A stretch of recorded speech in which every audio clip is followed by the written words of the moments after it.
नमस्कार, मी प्रिया काळे. तरुण भारतच्या न्यूज बुलेटिनमध्ये आपल्या सर्वांचं स्वागत. आता पाहूया ठळक घडामोडी. लोकसभा निवडणुकीच्या नियोजनासाठी आज शहर व तालुका महाराष्ट्र एकीकरण समितीची बैठक आयोजित करण्यात आली होती. शहरातील मराठा मंदिर येथे आयोजित या बैठकीत उचगाव ग्रामदेवता श्री मळेकर्णीची पूजा करून उद्या दिनांक 12 एप्रिलपासून प्रचाराला सुरुवात करण्याचा निर्णय घेण्यात आला. समितीचे रमाकांत कोंडुस्कर यांनी निवडणूक जिंकण्यासाठी कार्यकर्त्यांना व पदाधिकाऱ्यांना एकजूट होऊन आपली शक्ती दाखवण्याचे आवाहन केले. मुस्लिम बांधवांचा पवित्र सण म्हणून ओळखली जाणारी रमजान ईद शहरात गुरुवारी उत्साहात साजरी करण्यात आली.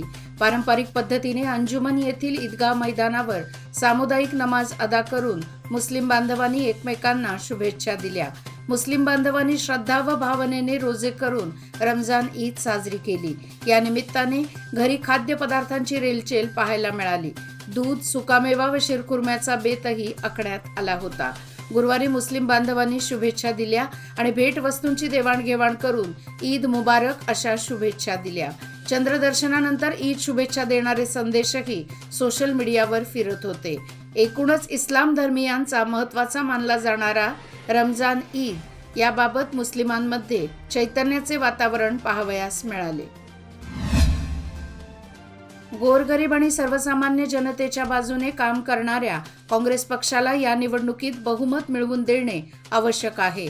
यासाठी येत्या 7 मे रोजी होणाऱ्या निवडणुकीमध्ये चिकोडी लोकसभा मतदारसंघातून काँग्रेस उमेदवार म्हणून निवडणूक लढवत आहेत.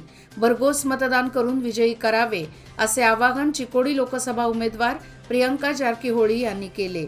हुक्केरी विधानसभा मतदारसंघातील बेनकनहोळी, केरी मास्तीहोळी, नरसिंगपूर, मजती, माणगाव आदी गावांमध्ये मतदानासाठी प्रचार करून आयोजित कार्यकर्त्यांच्या मेळाव्यात त्या बोलत होत्या.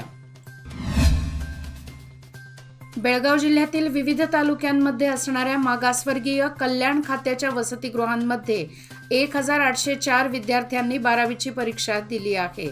यामध्ये 90% अधिक गुण घेऊन 306 विद्यार्थी उत्तीर्ण झाले आहेत, तर 80% अधिक गुण घेऊन 508 विद्यार्थी उत्तीर्ण झाले आहेत.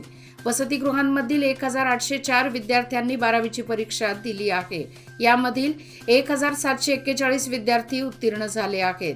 96.51% निकाल लागला आहे, असे मागासवर्गीय कल्याण खात्याचे अधिकारी शिवप्रिया कडेचूर यांनी कळवले आहे.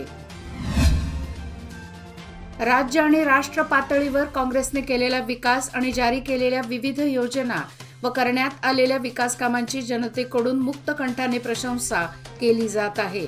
बेळगाव लोकसभा मतदारसंघातील काँग्रेस उमेदवार मृणाल हेब्बाळकर यांना उत्तम प्रतिसाद मिळत आहे. दिनांक 7 मे रोजी होणाऱ्या लोकसभा निवडणुकीत त्यांचा विजय निश्चित आहे, असा विश्वास महिला व बालकल्याण मंत्री लक्ष्मी हेब्बाळकर यांनी व्यक्त केला. बेळगाव लोकसभा मतदारसंघातील विविध तालुक्यांमध्ये दुसऱ्या टप्प्यातील प्रचार सुरू करून त्या बोलत होत्या. आपण दुसऱ्यांचे चेहरे पाहून मत मागत नाही. काँग्रेसचे योगदान, विश्वास व पक्षाच्या योजना लक्षात घेऊन काँग्रेसला निवडून द्या, असे आवाहन विधान परिषद सदस्य चन्नराज हट्टीहोळी यांनी केले. ते आज बेळगाव ग्रामीण विधानसभा मतदारसंघातील बेनकनहळ्ळी गावात आयोजित पक्षाचे प्रमुख व कार्यकर्त्यांना उद्देशून बोलत होते. या प्रसंगी लोकसभा उमेदवार मृणाल हेब्बाळकर यांच्यासह पक्षाचे प्रमुख व कार्यकर्ते उपस्थित होते. KLS पदवीपूर्व महाविद्यालय, तालुका हल्याळ, जिल्हा कारवार येथील विद्यार्थिनी कुमारी गौरी रावजी पाटील या विद्यार्थिनीने पदवीपूर्व महाविद्यालय बोर्डाच्या 12वीच्या परीक्षेमध्ये विज्ञान शाखेतून महाविद्यालयात प्रथम व हल्याळ तालुक्यामध्ये 96.2% गुण घेऊन विज्ञान शाखेत प्रथम क्रमांक घेऊन मोठे घवघवीत यश संपादन केले आहे. बायोलॉजीमध्ये 100 पैकी 100 गुण, मॅथमॅटिक्समध्ये 100 पैकी 99 गुण, फिजिक्स आणि केमिस्ट्री 100 पैकी 98 गुण, इंग्लिशमध्ये 100 पैकी 93 गुण आणि हिंदीमध्ये 100 पैकी 88 गुण घेऊन हल्याळ तालुक्यामध्ये प्रथम क्रमांक घेऊन घवघवीत यश संपादन केले आहे. औरोळी तालुका खानापूर गावातील शेतकरी कुटुंबातील मेघा आणि सृष्टी मलगौडा पाटील या दोन्ही भगिनींनी यंदाच्या पदवीपूर्व द्वितीय वर्षाच्या परीक्षेत स्पृहणीय यश संपादन केले आहे. मेघा मलगौडा पाटील हिने 97.16% तर सृष्टी मलगौडा पाटील हिने 95.66% गुण मिळवून अव्वल क्रमांक पटकावला आहे. त्यांचे वडील मलगौडा पाटील हे शेतकरी असून एका सामान्य शेतकऱ्याच्या मुलींनी संपादन केलेल्या उपरोक्त यशाबद्दल त्यांचे सर्वत्र कौतुक. रेल्वे स्थानकावरील कचऱ्याच्या पेटीत इलेक्ट्रॉनिक वस्तू आढळल्याने एकच धावपळ उडाली. गुरुवारी सकाळी लोंढा रेल्वे स्थानकावर ही घटना घडली असून या घटनेने एकच खळबळ माजवली आहे. बेळगाव रेल्वे पोलिसांनी घटनास्थळी धाव घेऊन त्याची तपासणी केली.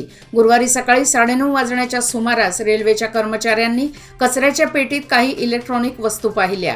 यामध्ये मदरबोर्ड, केबल, माऊस व इतर वस्तूंचा समावेश होता. संशय येऊन त्यांनी त्वरित पोलीस आउटपोस्टमधील हवालदार शंकरानंद पुजेरी यांना ही माहिती दिली. बेळगाव शहरातील मुख्य बाजारपेठेमध्ये कचऱ्याचे ढीग तसेच पडून राहत आहेत. त्याची उचल वेळेत होत नसल्याचे दिसून येत आहे. यामुळे बाजारपेठेत कचऱ्याची समस्या गंभीर बनण्याची चिन्हे दिसू लागली आहेत. गणपत गल्लीनंतर मेणसे गल्ली परिसरातही कचऱ्याचा ढीग साचून आहे.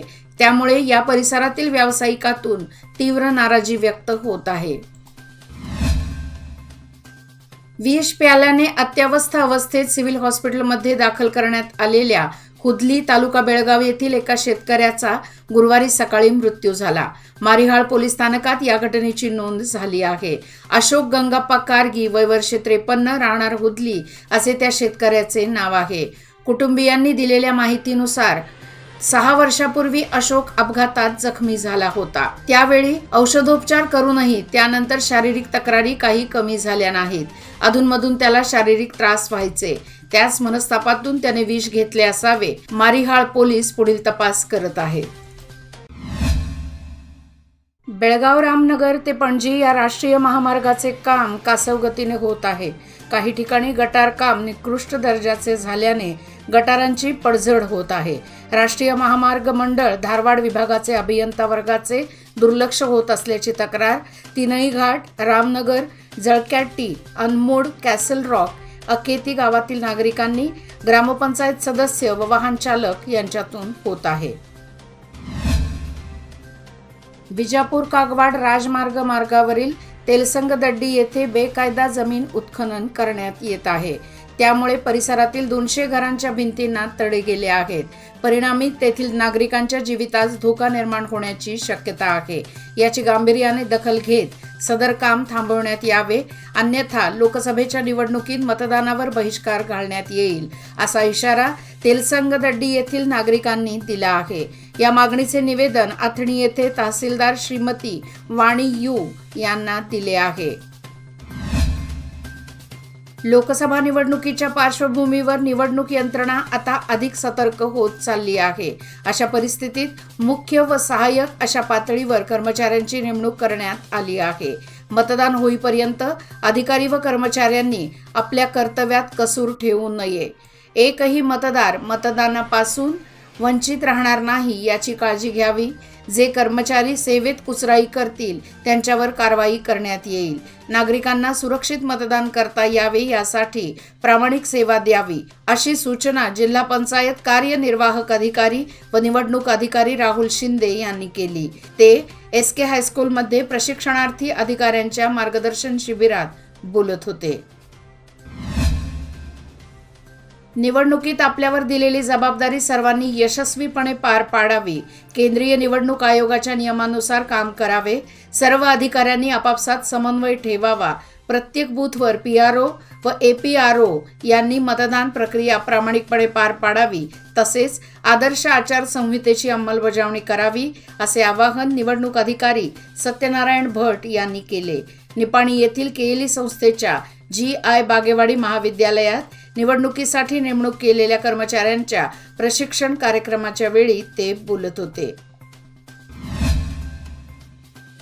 मंगसुळी येथे ऑटोमोबाईल्स दुकानमधील गॅरेजला शॉर्ट सर्किटने आग लागल्याची घटना घडली. या घटनेत दुकानासह गॅरेजमधील सुमारे 25 लाखाहून अधिक साहित्य जळून खाक झाले. घटना समजताच परिसरातील नागरिकांनी आग आटोक्यात आणण्याचा प्रयत्न केला, मात्र त्याला अपयश आल्याने दुकानातील सर्व साहित्य आगीच्या वक्षस्थानी पडले. याचबरोबर आजचे बातमीपत्र इथेच संपले. अधिक माहिती आणि ताज्या घडामोडी करता पाहत रहा तरुण भारत न्यूज चॅनल. तसेच आमच्या चॅनलला लाईक, शेअर आणि सबस्क्राईब करायला विसरू नका. आणि विश्वासार्ह बातम्यांसाठी दररोज वाचा दैनिक तरुण भारत. धन्यवाद.